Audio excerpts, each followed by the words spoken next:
Earlier this week, Deputy Minister in the Presidency for Women, Youth and Persons with Disabilities, Mmapaseka Steve Letsike, led a policy dialogue on data for gender equality, which included delegations from the United Nations Women, the European Union and Statistics South Africa. The dialogue aims to highlight continued challenges in the formulation, implementation and evaluation of evidence-based policies and interventions that should be used to address inequalities effectively. For more on this, we're now joined by the Department of Director General Advocate Mikateko Joyce Maluleke, and she joins us now via our video link. Advocate, thank you so much for your time this evening here on SABC News. Let's start off here.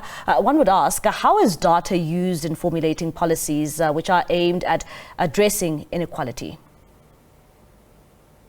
Thank you very much for having me on your show, and good evening to the listeners. Data is important and it's critical because it helps you to be able to understand the trends, but to know the extent of the challenge and to be able to allocate resources appropriately.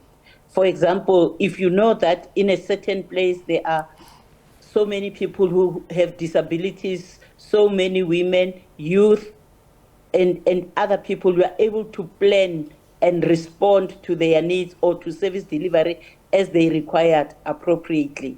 And Advocate, what would you say are some of the problems which are unique to South Africa when it comes to the collection of such data?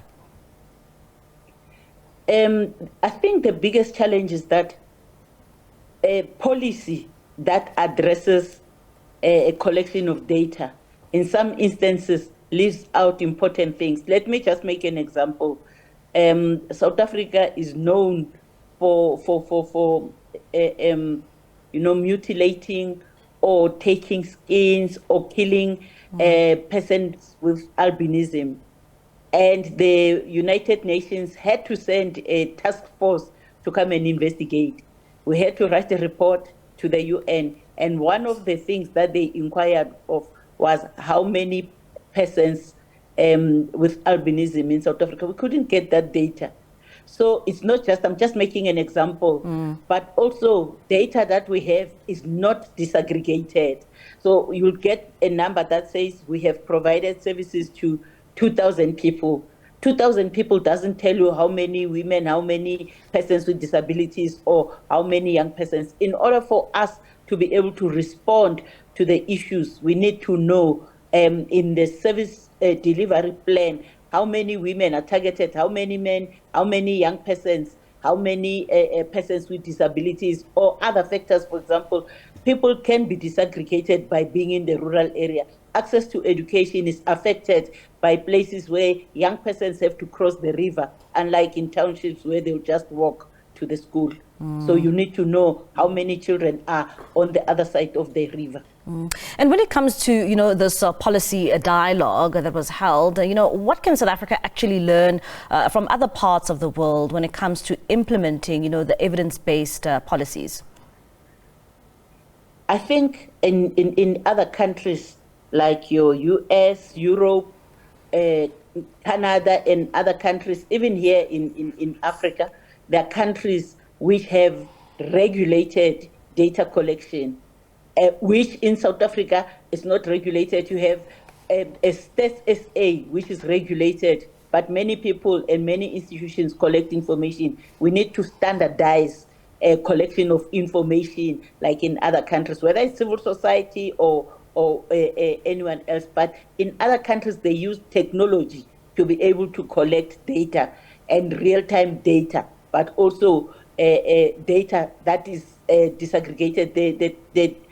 The equipment will make sure that the information that you put disaggregates the information. And how important is equal gender representation in the government structures when it comes to developing such policies? Let me make an example. In the judiciary, we started seeing representation of women later, and now, yes, we have the Chief Justice, but there was a time where all the heads of courts were males and the Chief Justice was male. So there are meetings of heads of courts you'll find that it's all males. Will you believe that the judiciary didn't have a maternity policy for a long time until now lately? It's because it's men who sit and decided which policy is important. It's important to have equal representation so that other groups can be able to bring their experiences and their needs on the table when policy is being developed. Advocate, what other benefits can also be derived from the effective implementation of evidence-based policies? Budget allocation, it's critical because you'll find that budget is allocated in areas where it's not really needed, but because whoever has managed to motivate for a bigger budget. It shouldn't be because somebody is motivated, but it should be informed by statistics, by data. But also it helps us to be able to understand the needs of education, health. If you're going to provide a service, let's say in Alexander, you need to know how many people are in Alexander in order for you to be able to appropriately provide services. But also you need to know what affects people in a certain area. If many people are affected by TB, you are able to respond. If people have got psychological challenges, you are able to respond. You'll never believe me that in some of the clinics there are no psychologists and all those things, but it's because somebody who is making a decision in terms of allocating resources doesn't have the data of the area in terms of what are the challenges. Advocate, thank you so much for your time and for that insight. That is Advocate Mikateko Joyce Maluleke, who is the Director General for the Department of Women, Children and Persons with Disabilities.